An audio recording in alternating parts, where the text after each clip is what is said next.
Thank you. Oh, no. Please sit down. Please sit down. Well, good morning. I hope everyone in Jacksonville enjoyed the Florida-Georgia game. Maybe not the outcome for some of the people here, but I know it's a big party, and we were watching it on TV because, we just got young kids, and it's not always easy to mix them in with some of the craziness. But I do remember when I first became, they've always talked about, well, maybe just do home and home, right? Athens and Gainesville. And I think the schools would probably make more money. And I remember that got pitched to me one time about, it'd be great for the schools. What do you think? And I'm like, what I think is this. I am not going to be the governor that loses the world's largest outdoor cocktail party. So you want to do it when I'm gone, then you can go ahead and try. But that ain't not happening on my watch.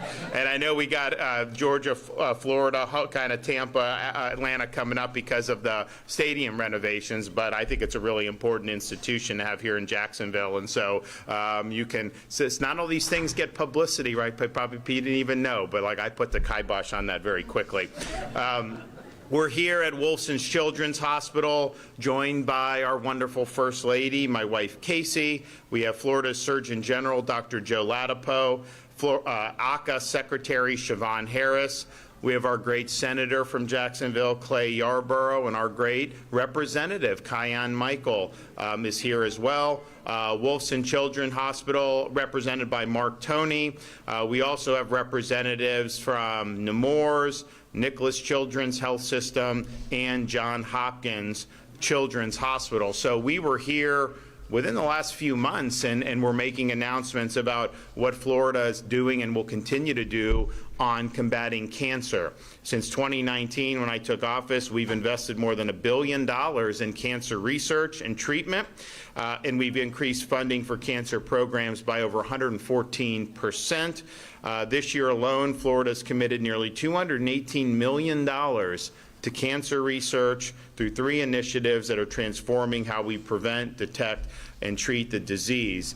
Childhood or pediatric cancer is the leading cause of death by disease for U.S. children under the age of 14.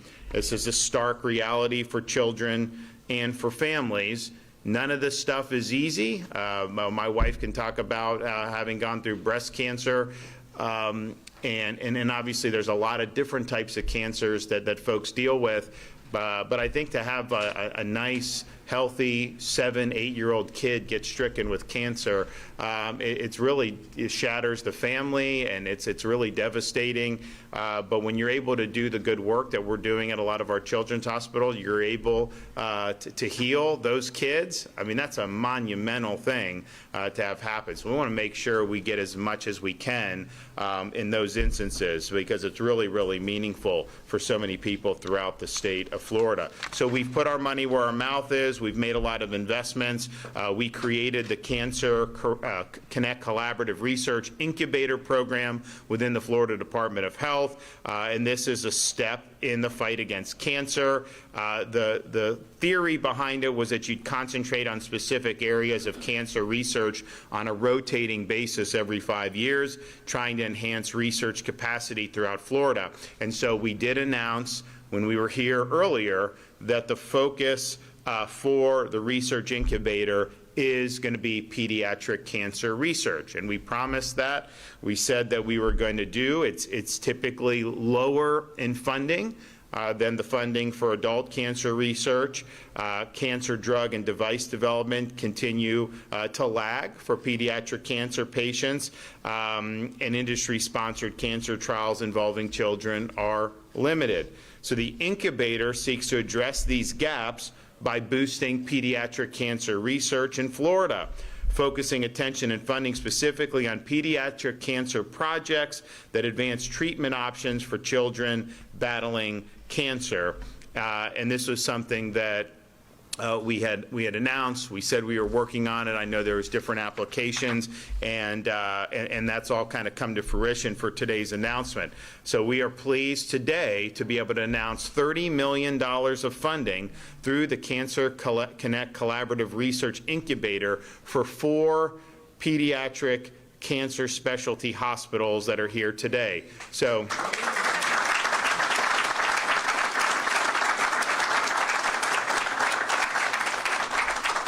So Nicholas Children's Health System of Miami, Johns Hopkins All Children's Hospital of St. Pete, Wolfson's Children's Hospital here in Jacksonville, and Nemours Children's Hospital in Orlando. All 4 of those hospitals will receive $7.5 million respectively.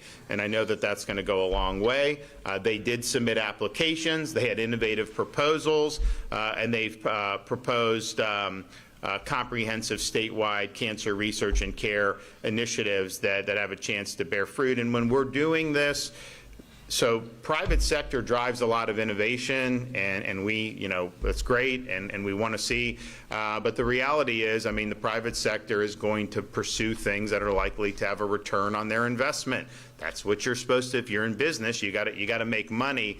If there are things that the prospects may be a little bit more attenuated, a little bit more remote, there's not the same market signal to go in and do. And what happens is when you do some of these things, sometimes you end up discovering things that no one was even thinking about when they were going in. So our view is if there's a really well thought out proposal that's seeking to do innovative things, we want to provide support for that through this incubator program.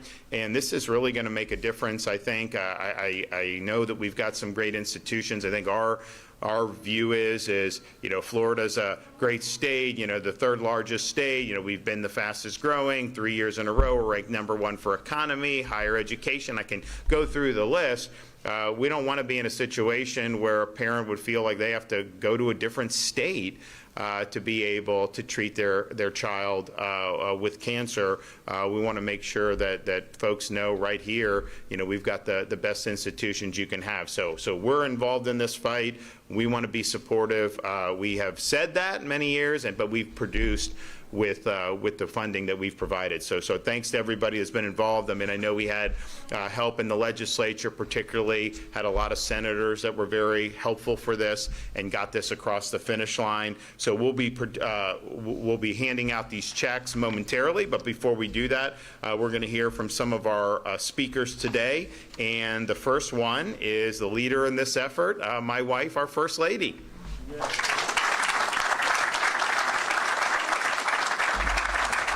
Well, thank you. It's awesome to be back here to talk about this because it is such a big deal. And really, when Florida manages their budget so well, paying 50% of the outstanding debt since the state's inception, you have the opportunity to do things like this, to be able to invest in pediatric cancer. And the governor articulated it so well. This is not something traditionally that would get a high return on an investment. It's 6% of all of the outstanding cancers. But to do this is the right thing to do. And so to know that it's $30 million, yes, this go around, but $30 million for the next 5 years, that's a big deal. And I've had the opportunity to meet a lot of families whose children are battling cancer, and it's really difficult. Because I remember when I got my diagnosis, I was just thinking to myself that I was very thankful that it was me and my family, and it wasn't him or my children. I can't imagine what it would be like to have a child who is diagnosed with cancer. But all we can say is that today, as a result of this investment in great institutions who are doing wonderful things, that there's now more hope than ever before for a lot of parents out there who I know are suffering.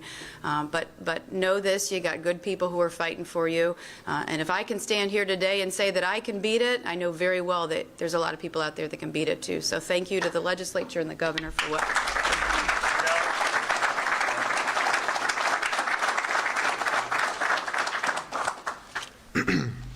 Good morning. Don't have much to add to the good news this morning about the funding. The governor highlighted the fact that one of the great things that government can do is fill in gaps where there's a disconnect between, say, private sector incentives and what would be beneficial to people. And this is one of those areas where pediatric cancer funding is underfunded.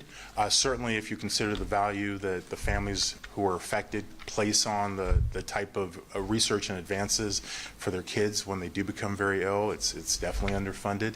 And so this is really a very meaningful advance by our lawmakers, by our leadership, by the vision of our First Lady through her experience in transforming that into better health and better life for Floridians. And And so it's really wonderful. I think something else I wanted to highlight is that we have these hospitals, as the governor mentioned. You know, there's certainly a handful of hospitals for adult cancer care around the country that really have centers of gravity, if you will, for attention and where people really think of as a standard of care. And wouldn't it be wonderful if parents don't have to leave the state or even travel longer than they might otherwise have to travel for cancer care for their child? So that's really another wonderful benefit of this that's sort of intangible, but definitely very meaningful to the families that are affected. And the other thing I'll add is that as these hospitals specialize in different areas, one of the things that we've done as the shepherding organization in the Department of Health is to try and set up an environment where yes, we love competition. Competition's great. Some people have it in their blood. We got a former athlete there, college former athlete. I'm a former college athlete. There are other athletes out here, so competition is really great, but collaboration is also really great. So in the Department of Health, we've worked and we're actively working with the children's hospitals. So yes, we know they compete against each other, but we also want to see some of the benefits and synergies of collaboration. So that's another piece that we're working on. So, all right, thank you.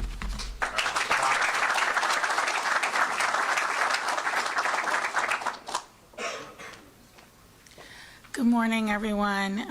I'm Siobhan Harris, Secretary of the Agency for Healthcare Administration. Thank you, Governor and First Lady, for today's announcement, and again, for your ongoing commitment to advance healthcare and make additional investments in healthcare that directly affect Florida's families. Today's announcement is exciting. I'm excited to be here at Wolfson Children's Hospital. Thank you for hosting, and excited to join the Surgeon General, elected officials, and all of the leaders from the 4 pediatric hospitals. You've heard it said before that it's a great time in our state to see this funding going towards these institutions that have dedicated themselves to advancing care around pediatric cancers. As I read some of the proposals that came through, I love the focus, as you've heard from other speakers, on the fact that the investments will help ensure children can get care here in our state, whether it's treatment or participation in clinical trials. It was also great to see Wolfson's creation of a home delivery chemotherapy program through this grant, which undoubtedly will extend their reach into communities that would otherwise not be able to benefit from the quality of care that they offer. And at the agency, we're a big believer in hospital at home, and so to be able to see that come to life for children who are battling cancer is phenomenal. This is what the Cancer Connect Collaborative Research Incubator is all about, not only advancing the science around treatment and prevention, but also overcoming the barriers to accessing care. The investments in diagnostic technology, emphasis on recruitment of highly talented clinicians trained in pediatric oncology, the expansion of clinical trial options, and investment in supportive services for families demonstrate the holistic approach taken by the 4 hospitals. Undoubtedly, the results of this collaboration will change the treatment landscape of cancer care in our state. My challenge to all of you, I want to piggyback on what the Surgeon General stated, is to place special emphasis on data sharing, knowledge transfer, and general collaboration, not only amongst yourselves, but the other cancer treatment centers around the state. So every child faced with a cancer diagnosis can reap the benefits of this initiative, regardless of their zip code or proximity to your institutions. The pediatric incubator is a bold step forward in the fight against cancer, and our agency stands ready, along with the Department of Health, to support you in this endeavor. Thank you again for the work that you do to take care of our most vulnerable. Thank you for providing hope to families, and we look forward to seeing the great results that come of this. Thank you.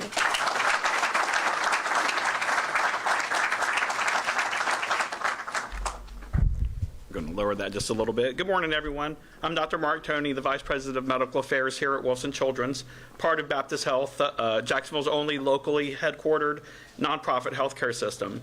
Along with our Wolfson Hospital Board Chair, Aaron Wolfson, we are honored to welcome you to Wolfson Children's Hospital to recognize a transformative moment for pediatric cancer care in our state.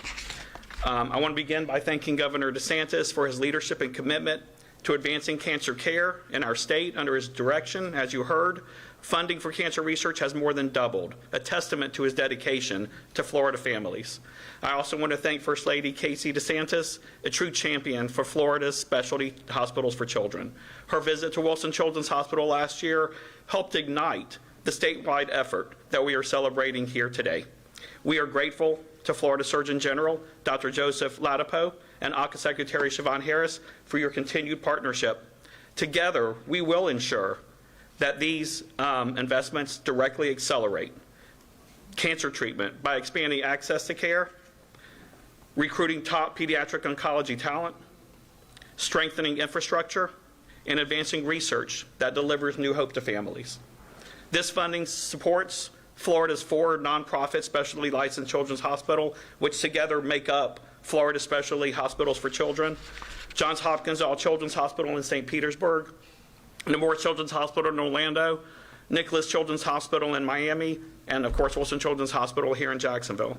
Together we share a single mission to ensure every child in Florida has access to the highest level of care close to home. Although Florida is the nation's 3rd largest state for children, we still lack a top 25 pediatric cancer program.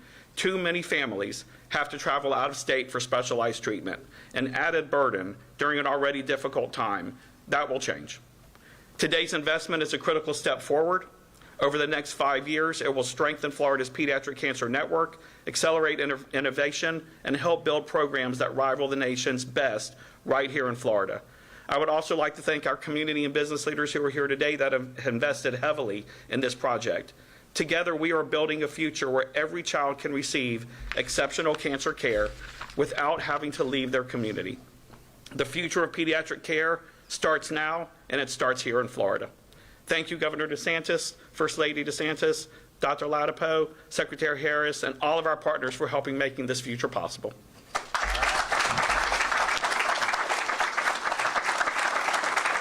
All right, I think we got some checks now, so we'll go with Wolfson to start. You guys want to come up?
All right.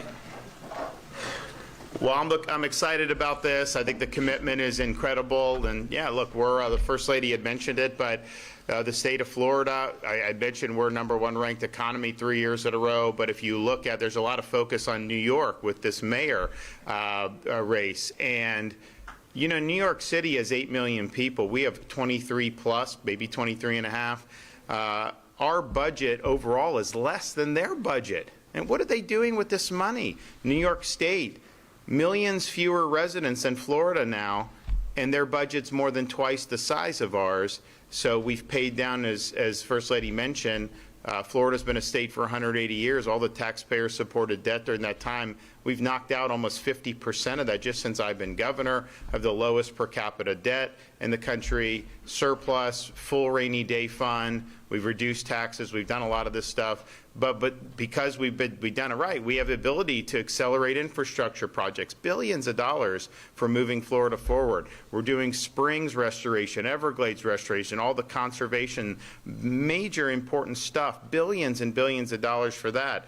Billions of dollars in education, and we just did $1.38 billion for teacher salaries. You know, some of these school districts around the state, you know, they try to play that off and funnel more to administrators. You know, we obviously disagree with that. We want it to go into teachers, and I know the education commissioner has shown up in Leon County and some of these places to voice that. But we've done all this stuff, and then here with the cancer, so part of this is we're doing it because it's the right thing to do, but part of it is we have the wherewithal to do it because we've managed all this stuff very, very successfully. I don't know that you would have the ability to do some of this if we were managed by like some of these other places around the country that so many people have migrated out of over recent years. And, you know, you're going to see even more of this on Tuesday night, depending on what happens in that mayor race. You know, really, really problematic to have the biggest city in America potentially, you know, go with somebody that makes Bill de Blasio look like Ronald Reagan. And that's going to have impacts, and it's going to have impacts on the state of Florida. I know that. Okay, do we have any questions? Yes, sir.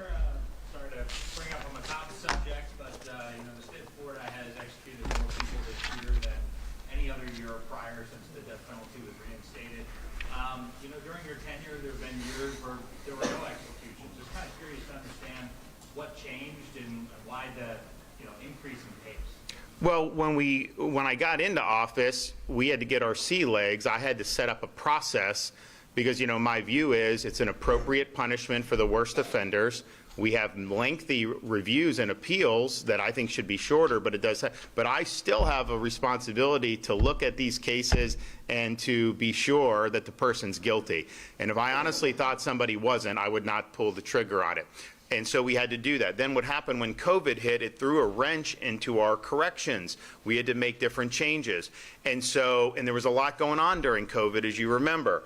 And so that kind of just developed a momentum. It wasn't intentional. It was just there was a lot of other stuff. But then I think what happened was, you know, we've heard from a lot of the family members of the victims over the years. And if you think about it, some of these crimes were committed in the 80s. And they wait, and there's appeal, and this and that. And it's like, you know, there's a saying, justice delayed is justice denied. And so I was really, I felt that I owed it to them to make sure that this ran very smoothly and promptly. Now, there's a lot that goes into it before it ever gets on my desk. I think that should happen quick, because I do think the death penalty could be a strong deterrent if you had this stuff happen quicker. And there's some instances where you know, somebody goes and shoots 10 people, they should get the death penalty very quickly. And so I think it's been tough for a lot of the families. And so, you know, we were getting feedback, and, you know, it was all, you know, I kind of felt like I may have been letting some of them down. It wasn't intentional. There were a lot of other things that happened. So what we're doing is we're doing it to be able to bring justice to the victims' families. And I think it's important. And I've had people, you know, sometimes they'll come to the office after, and you can just see, after decades, the weight that's kind of been lifted, because, you know, they never fully had closure on, and these are really horrific crimes that are happening. So that's really why we're doing it. It's victim driven. And I know we had some interruptions, but it wasn't intentional. We were trying to, as a new governor, you want to come in and get it right. And then a year into my tenure, we had COVID, and that just, it changed kind of how we were managing the corrections a little bit. And there were just things that were going on, but I think we're in a good spot now, and I want to make sure that people that have exhausted all these appeals over many years, sometimes decades, like when all that's done and they're there, and there's victims' families that are wanting to see justice, that I'm doing my part to deliver that.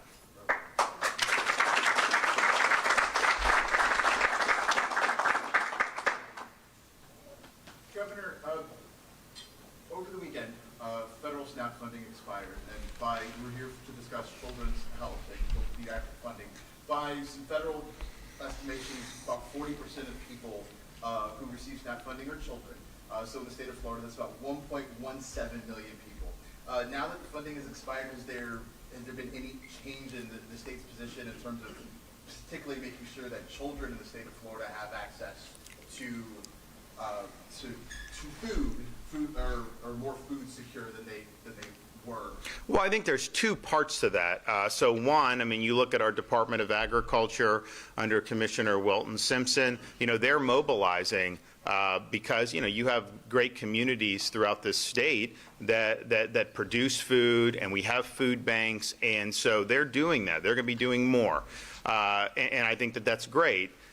But the second part of that is I'm getting letters from Democrats saying you should declare an emergency and create your own SNAP when they're the ones that are filibustering SNAP.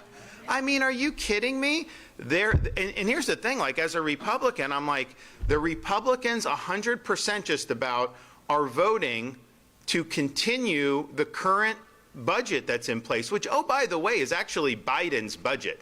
There should be a lot of fiscal conservatives that are like, wait a minute, why are you continuing Biden's budget? But that's not the debate. The Democrats, they're objecting to continuing Biden's budget.